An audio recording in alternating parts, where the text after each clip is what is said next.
La intervención de Germán Rodas. La ponencia de Germán se intitula Manuel Agustín Aguirre y el socialismo en la gloriosa. Germán, bienvenido. Esta es una síntesis, mi intervención, de la ponencia escrita para este encuentro. No voy a referirme entonces en mucha extensión a algunos elementos correspondientes al 28 de mayo del 44, pero sí encuentro indispensable hablar de un entorno histórico y del rol del socialismo, así como el de Manuel Agustín Aguirre, en el periodo que dio paso a la llamada gloriosa. Algunos importantes antecedentes. Producida la muerte del presidente Mosquera Narváez en noviembre del 43, fue convocado el país a elecciones. Para definir sobre esta participación electoral, en el caso de los socialistas, la dirección del partido, entonces presidida por Juan Genaro Jaramillo, convocó a la reunión de su 6º Congreso Ordinario. El mentado Congreso Socialista, reunido en las instalaciones del Hotel Niza en Quito entre el 11 y el 14 de diciembre de 1939, fue dirigido por el coronel Juan Manuel Lasso. Allí se acordó no intervenir en el proceso electoral debido a la notoria falta de transparencia del mismo, tesis que al interior de este Congreso fue sustentada con vehemencia por Luis Maldonado, quien en dicho encuentro fue designado como secretario general del Partido Socialista. Algunos otros sectores del partido, en todo caso, habían propuesto 2 precandidaturas para que el socialismo llevara elecciones a la propuesta electoral. Los 2 nombres que se mencionaron fueron los de Carlos Zambrano Orejuela, que fue el primer candidato socialista en 1933 a la presidencia de la República, y el otro nombre fue el de Carlos Cueva Tamariz. Pero la tesis de Maldonado, que fue votada, es la que triunfó en este Congreso. Este mismo Congreso Socialista resolvió, como he señalado, la no participación electoral, pero resolvió dar un compás de espera a lo que podría ocurrir en el próximo periodo. Yo quiero recordarles que desde el segundo Congreso del Partido Socialista, estos se reunieron siempre en el mes de noviembre. El fundacional fue en mayo del 26, el refundacional ocurrió también en mayo del 33 y a partir de allí, por una decisión de los asambleístas, se fueron reuniendo en los meses de noviembre y por lo tanto se daban un tiempo de 12 meses para volver a encontrarse, encargando a la dirección del partido las decisiones fundamentales que podrían darse en ese periodo.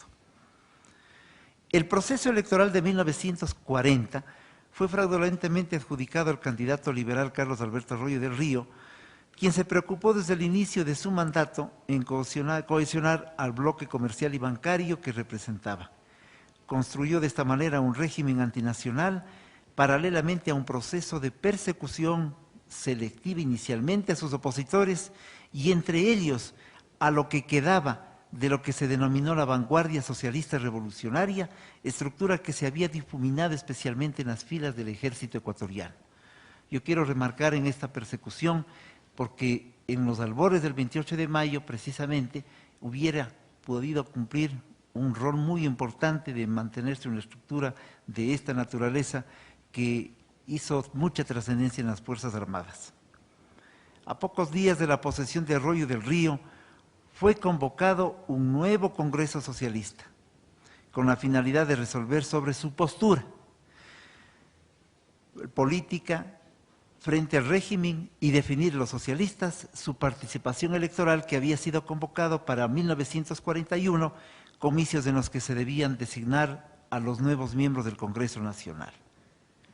En efecto, entre el viernes 17 y el sábado 25 de noviembre de 1940, las características de los congresos del Partido Socialista eran reunirse con horarios entre 9 y 12 del día y entre 3 y 6 de la tarde en el lugar en el que habían convenido y duraban varios días las sesiones. Por eso es que esta reunión a la que hago alusión tiene estas fechas. Se reunió el 7º Congreso. Este es un congreso en el que se designó como secretario general a Juan Isaac Lobato. En lo concerniente al régimen de Arroyo del Río, Este Congreso define ya la oposición al presidente, que en ese entonces ya vivía las circunstancias del acechamiento dados por las tensiones con el Perú. Serían estas circunstancias precisamente, entre otros, que los afones opositores al régimen, en el caso del Partido Socialista, por este momento se morigeraron, tanto así que el propio secretario del Partido Socialista, Juan Isaac Lobato, tuvo una activa participación en la Junta Patriótica por la Defensa Nacional en el segundo semestre de 1941. Más allá de que esta Junta Patriótica insistió al régimen en procurar acciones concertadas con los diversos espacios sociales del país para asumir posturas comunes referentes al tema de la integridad territorial. Manuel Agustín Aguirre llega a la dirección del socialismo ecuatoriano. Alrededor del panorama descrito, fue convocado el 8º Congreso del Partido Socialista, el mismo que se reunió el 5 de diciembre del 41. Este es de los pocos congresos que tiene una duración desde el 33 hacia el 41 de apenas un día. Fue un congreso rápido, en cuyo interior se trataron dos temas centrales. El primero, el concerniente a lo que se denominó el Plan de Defensa Nacional, mediante el cual los socialistas se plantearon responder a la circunstancia concreta de los desplazamientos humanos que ocurrían desde la frontera sur hacia el resto del país. Y el segundo aspecto que se trató es el relativo al de carácter político y orgánico.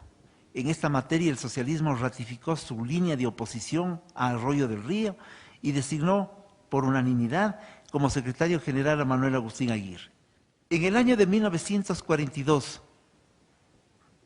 pocos meses después de la reunión del 8º Congreso, al que he hecho alusión, se inició para el país con la circunstancia de la suscripción del protocolo de Río de Janeiro, que luego sería ratificado por la mayoría arroísta del Congreso Nacional y por medio del cual el país resignó una importante parte de su territorio. A partir de estas circunstancias, el Partido Socialista asumió públicamente una línea confrontacional abierta al régimen.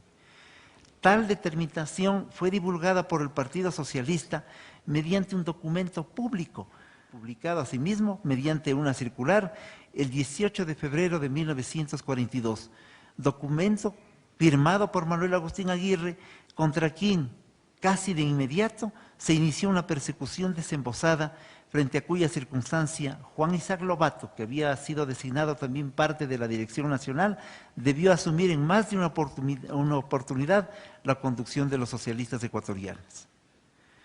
En este contexto, el Partido Socialista preparó la reunión de su nuevo Congreso Nacional, para cuyo efecto la comisión organizadora de este evento, con la finalidad de que tuviese una participación activa la militancia, se la constituyó por parte de Antonio José Borja, de Plutarco Naranjo y de Víctor Zúñiga, quienes recorrieron el país a fin de lograr la más amplia participación de la militancia, pues se consideraba que este Congreso Socialista debería asumir determinaciones fundamentales frente a la situación de crisis que vivía el país.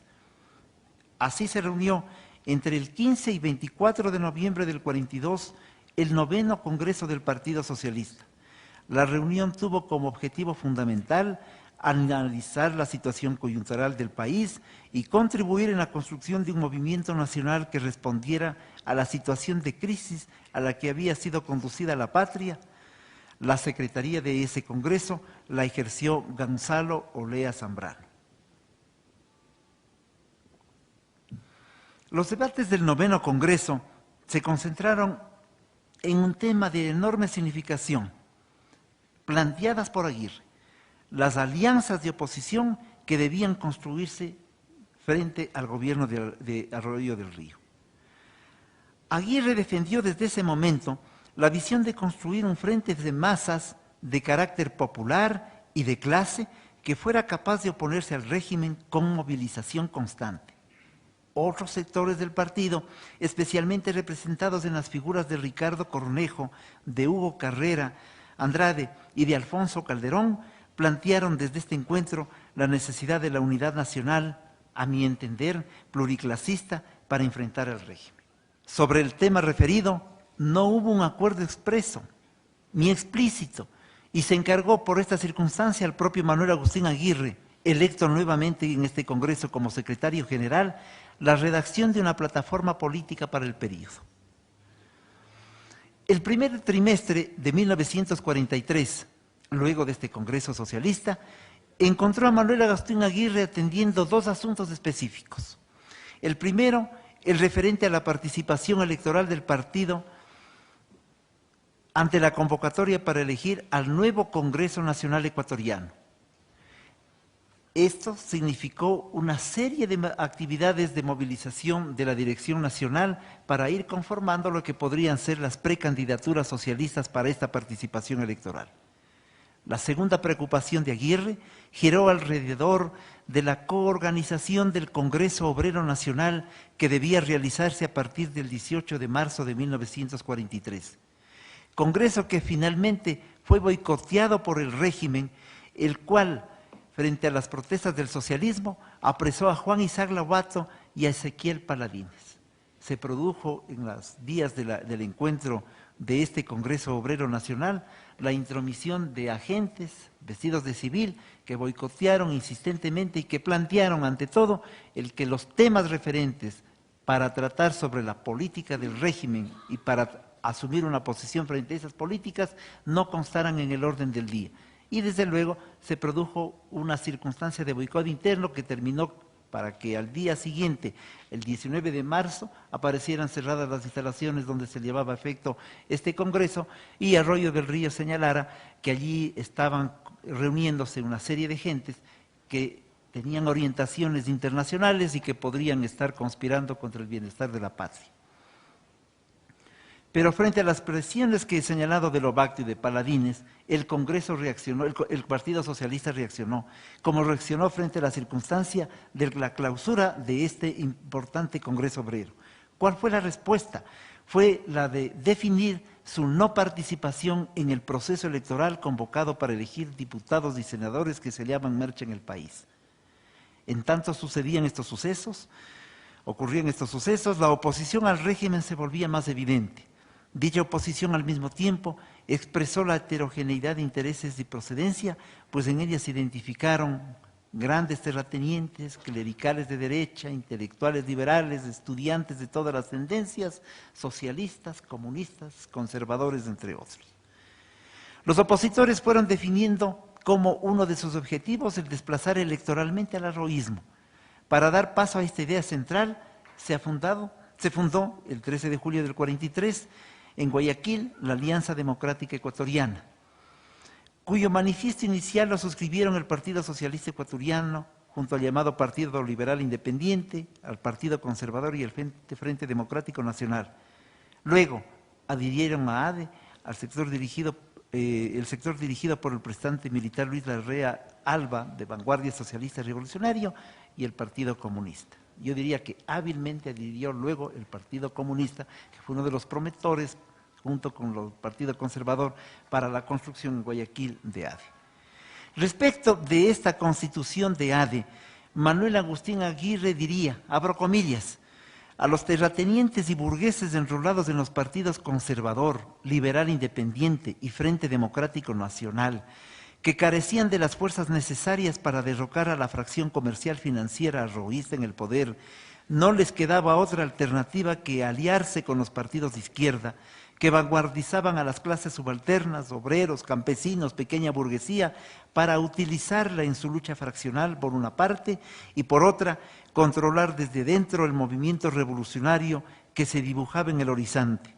De ahí nacieron los anhelos de unidad nacional para la defensa de la democracia y la reconstrucción del país que cristalizaron en la Alianza Democrática Ecuatoriana. Cierro comillas. Un problema complejo para ADE fue la selección de un candidato presidencial que unificara tan amplio frente político. Adicionalmente, la elaboración de los acuerdos políticos alrededor de los elementos programáticos y la plataforma de acción se constituyeron en otro factor de fricción, problemas que solo pudieron ser sorteados por las definiciones generales, hasta ambiguas del programa y por la urgencia de sustituir electoralmente a Arroyo del Río. Sobre el tema electoral, Tanto el Partido Comunista como el Frente Democrático Nacional miraban con simpatía la figura de Velasco Ibarra. Los conservadores, nuevamente con habilidad, mantuvieron una conducta ambivalente ante dicha candidatura, mientras el socialismo, y de manera particular Aguirre, denotó un evidente alejamiento frente a esta propuesta, pues el socialismo había sido víctima de la persecución de Velasco en su primera presidencia de la República en los años 34-35. Debido a esta realidad, el propio Velasco inició una serie de contactos con dirigentes universitarios de izquierda para impulsar un acercamiento que le permitiera enraizar su candidatura presidencial. Las primeras aproximaciones ocurrieron entre Velasco con Pedro Jorge Vera.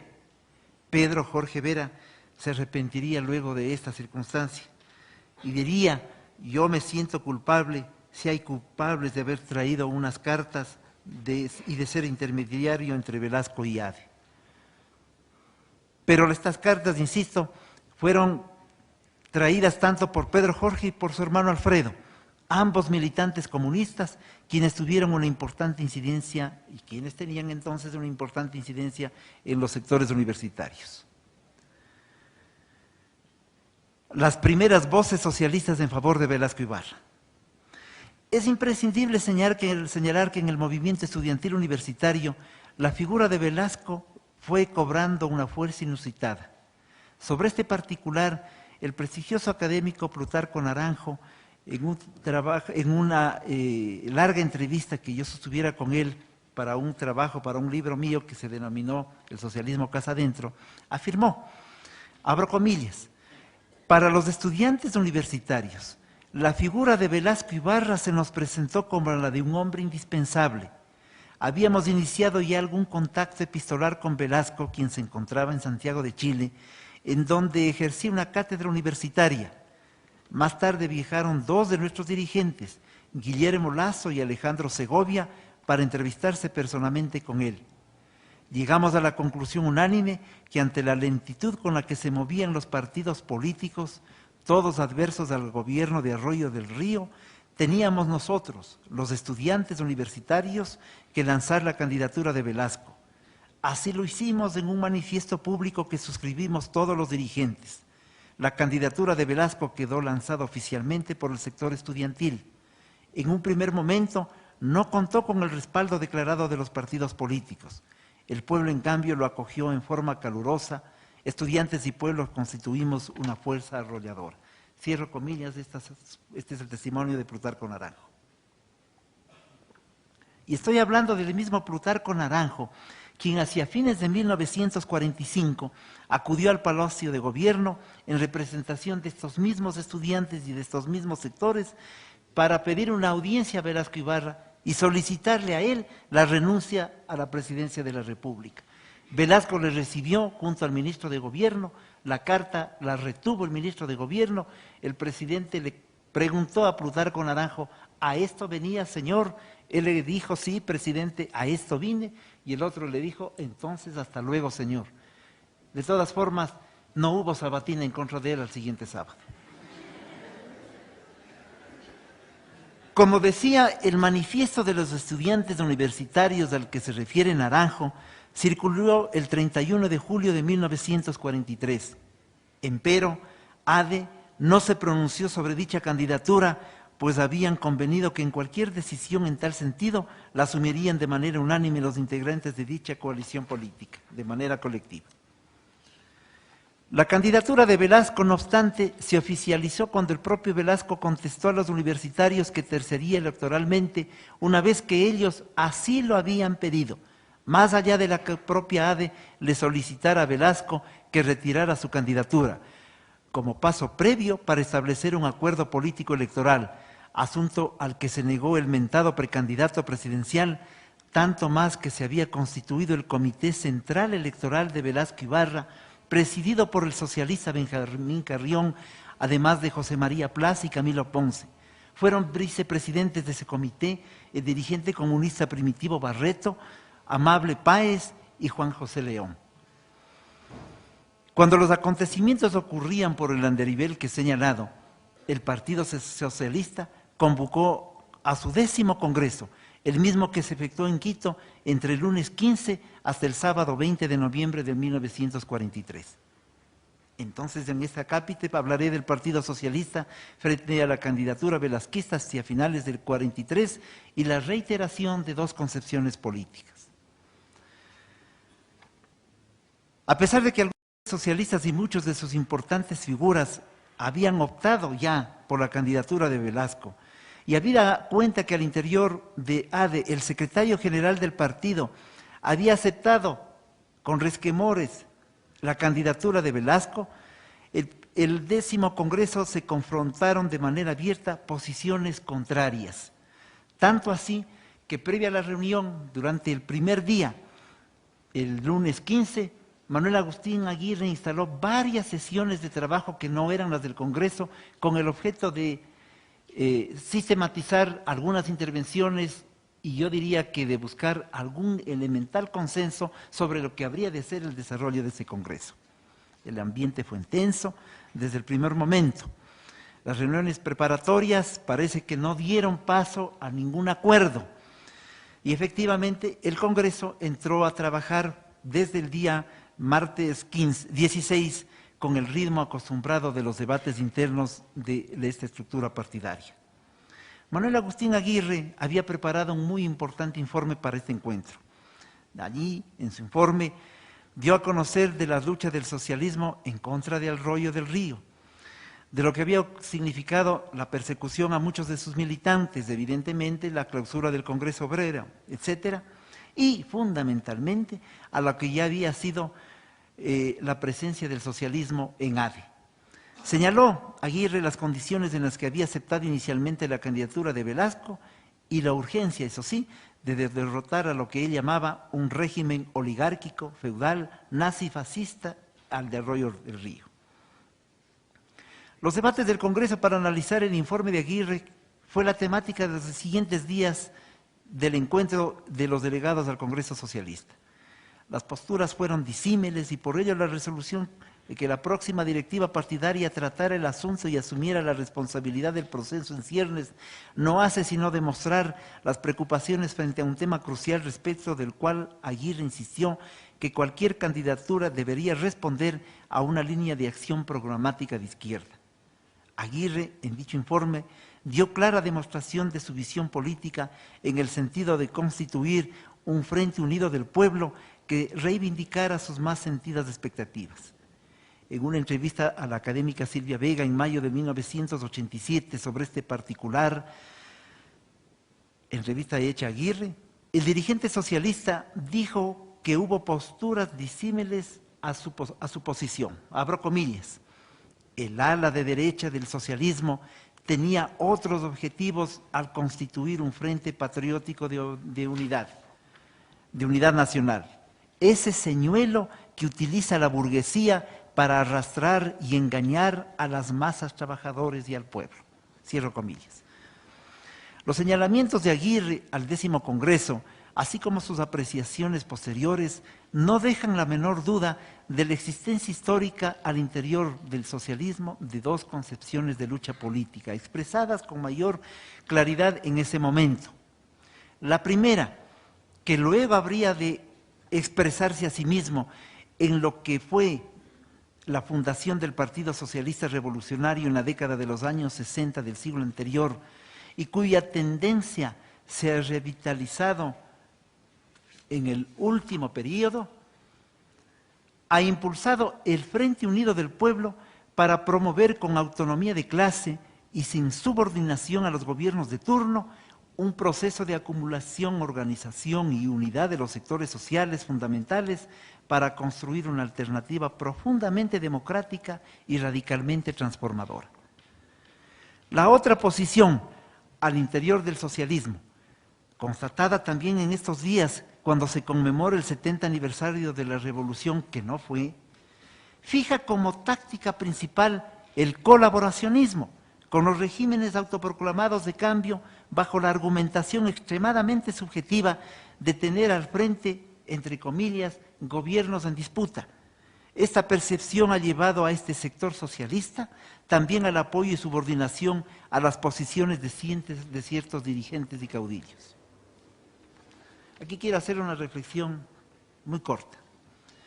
Miradas las cosas con el paso de los años a estas dos corrientes del socialismo, así como al conjunto de la izquierda ecuatoriana, debe quedarles una lección a propósito de la revolución que no fue.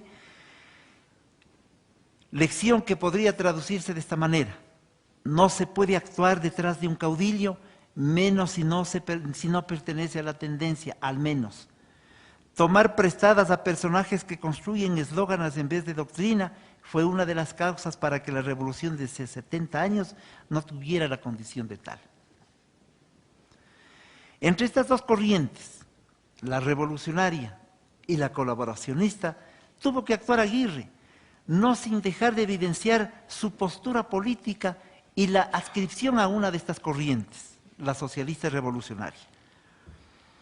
Y además tuvo que actuar frente a otra circunstancia que el mismo Aguirre la definió de la siguiente manera, abro comillas: el temor del aislamiento empujó al partido, a una mayoría de él, a formar parte de la alianza con todos los partidos y con todas las consecuencias. Cierro comillas.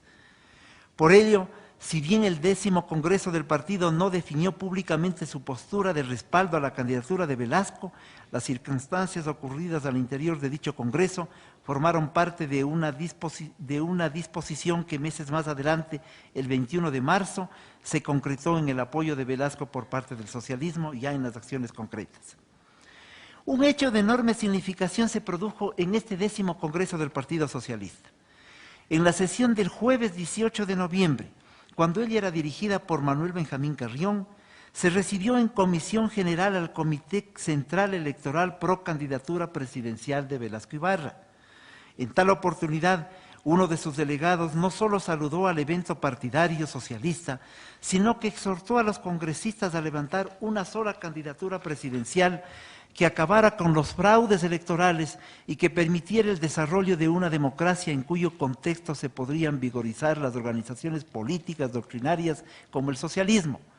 Ese mismo día y ante tal convocatoria, el 10º Congreso del Socialismo designó a 2 delegados partidarios ante ADE que debían estar presididos por quien fuera electo secretario general. Secretario general fue reelecto Manuel Agustín Aguirre.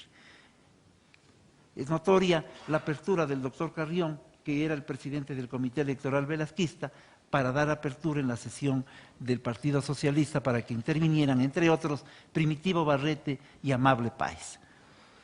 El mentado Congreso designó por unanimidad como secretario general a Manuel Agustín Aguirre, quien de esta manera inició su 3er mandato consecutivo y con el encargo asumido por unanimidad una vez más de combatir frontalmente el régimen arroísta y de propiciar un acuerdo electoral que respondiera a los intereses populares.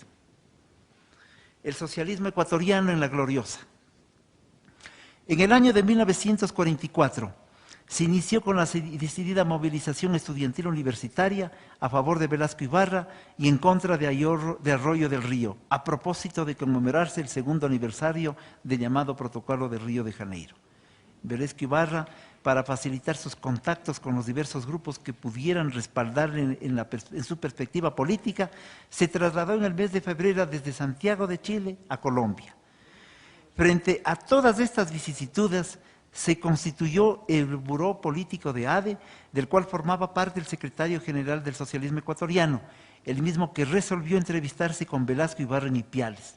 Tal entrevista corporativa, que se produjo en los primeros días del mes de marzo, de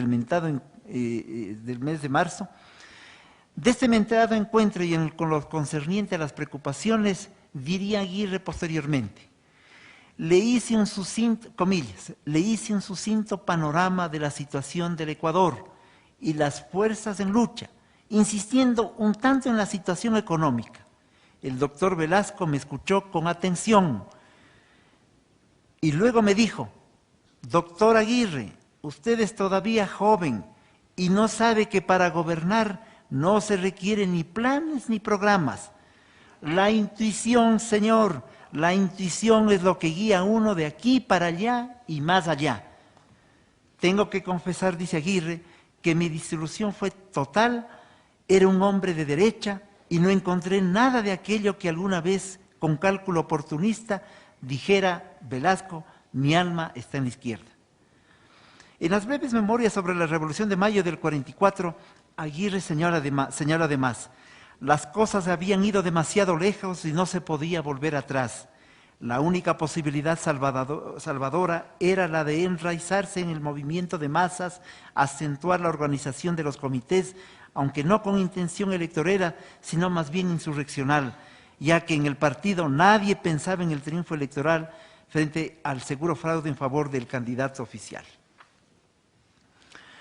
Aguirre, y yo diría que el socialismo, quedó atrapado entre las consideraciones personales del propio Aguirre frente a la candidatura de Velasco y el deseo de algunos sectores del partido para respaldar a dicha candidatura. Su actitud respondió adicionalmente, la de Aguirre, a su responsabilidad para no fracturar al partido y a la confianza que sus posturas programáticas podrían de algún momento actuar en lo que significaban los días posteriores.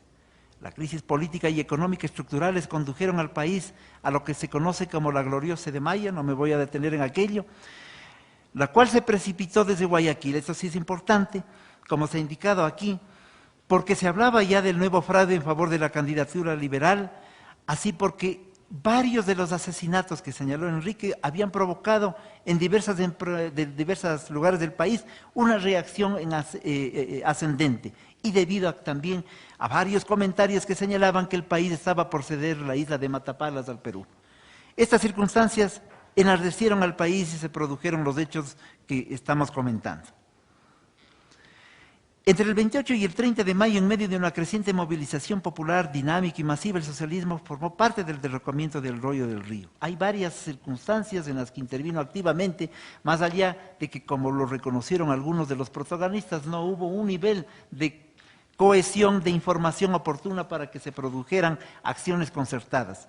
Pero se dieron algunas de ellas. Por ejemplo, Plutarco Naranjo dirigió la brigada que se tomó la emisora Gran Colombia en Quito. David Altamirano se enfrentó a la policía cantonada en Riobamba, con grupos de trabajadores a quienes dirigió para atacar a la gobernación. En Machala, el socialista Manuel Remoro hizo lo propio. En Portoviejo se actuó en igual sentido.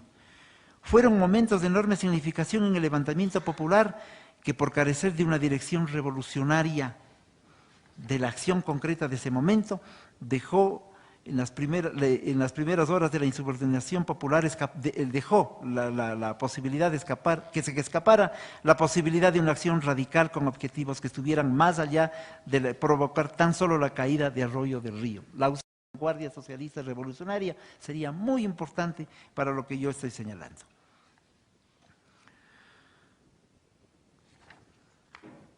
A la par de todos estos hechos, se proclamó en el seno de las masas a Velasco Ibarra como el nuevo presidente. Aguirre, y esto me parece importante para ir terminando, señaló esta realidad así: apenas se conoció el itinerario del ingreso del gran ausente al país, los dirigentes de los partidos de centro y de la derecha se lanzaron a su encuentro en una desenfrenada competencia de distancias con los objetivos que ya pueden imaginarse. Hay que anotar que los dirigentes de izquierda nos mantuvimos en una actitud digna junto a las masas que en la tarde lluviosa del 31 de mayo en la Plaza Central de la Independencia se producía.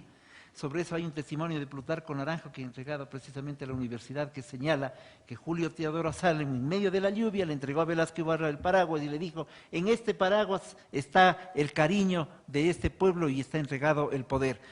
Plutarco Naranjo dice que allí mismo él comenzó a gritar: en el paraguas no se entrega el poder.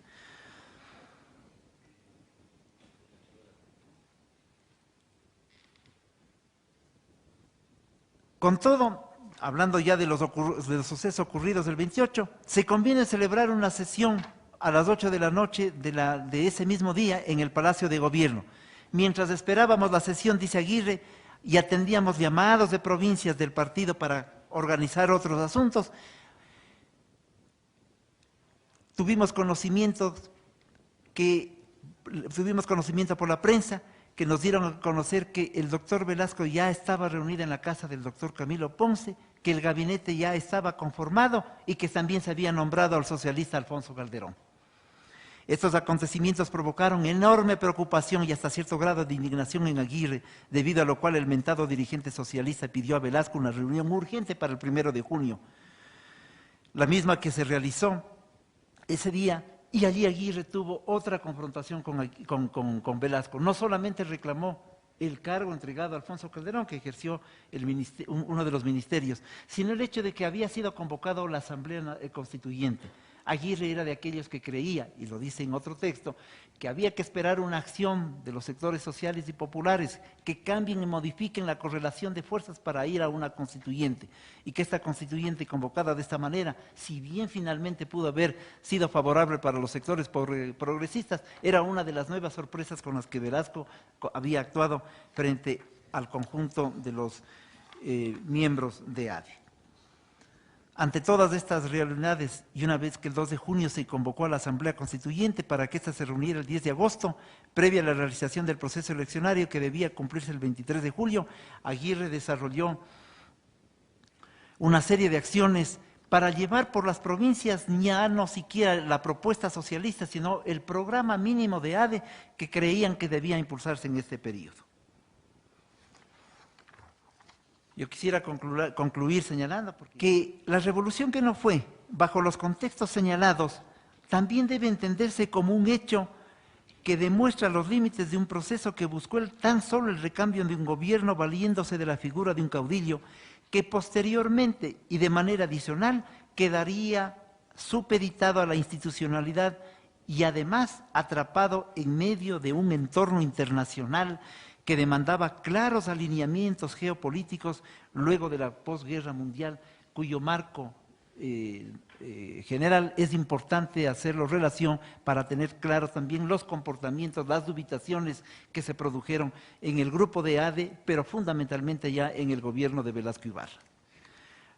Concluyo diciendo, las posturas de Aguirre y las asimetrías del socialismo en la comprensión del periodo de la gloriosa son aleccionadoras para el pensamiento crítico de nuestros días y para las izquierdas de nuestra patria, a partir de la propia sentencia aguirrista que dice: la revolución, si quieren que sea socialista, ha de lograr cambios estructurales. Lo demás es caricatura de revolución. Muchas gracias.